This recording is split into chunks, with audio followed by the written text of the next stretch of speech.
बलात्कार होतात, आरोपी यांना सापडत नाहीत, मर्डर होतात, ह्या पोलिसवाल्यांना आरोपी सापडत नाहीत.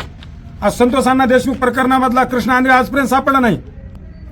महादेव मुंडे प्रकरणामधले आजपर्यंत आरोपी यांना सापडले नाहीत. आज आपल्या बीड जिल्ह्यामध्ये वाळू माफिया असेल, राख माफिया असेल, गांजा माफिया असेल, रस माफिया असेल, मटका माफिया असेल, हे तुमच्या डोळ्यासमोर आहेत. गाव गाव हातभट्टी दारू विकतात, देशी दारू विकतात. हे पोलिसवाल्याला दिसत नाहीत का? त्यांच्यावर कारवाई का करीत नाहीत? हे आमचा प्रश्न पोलिसवाल्याला, पोलीस अधीक्षकांना आहे. आणि मेन विशेष दळभद्री देवेंद्र फडणवीस, त्याला हा माझा प्रश्न आहे. आम्ही शिवशंभोचे विचार घेऊन आम्ही चलतो, कुठल्याही जाती धर्माच्या विरोधात नाहीत. ना मराठा, वंजारा, धनगर, एसी असं काही नाही आमच्याकडे. सर्व धर्म समभाव.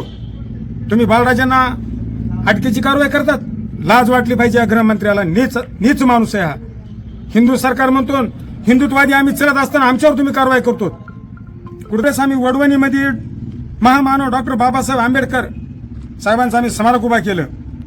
आणि शेतकरी नेते गोपीनाथरावजी मुंडे साहेबांचे आम्ही 12 डिसेंबरला वडवणीमध्ये एक उभा केला, आम्ही परळीमध्ये एक उभा केलं.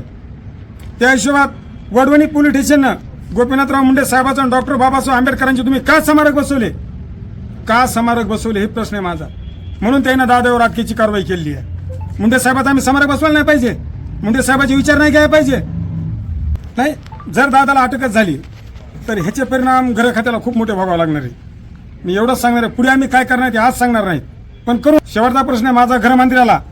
तुम्ही वाळू माफिया, गांजा माफिया, ड्रग्ज माफिया, मटका, हातभट्टी, देशी दारू, मोकार गावठी तुम्ही चालवतात का? आणि जे आज संतोष अण्णा देशमुख मधले जे कृष्ण आंधळे फरार आहेत, हे आरोपी आणि महादेव मुंडे गीते या प्रकरणातले आरोपी आधी अटक करा आणि पुन्हा बाळराजाकडे या.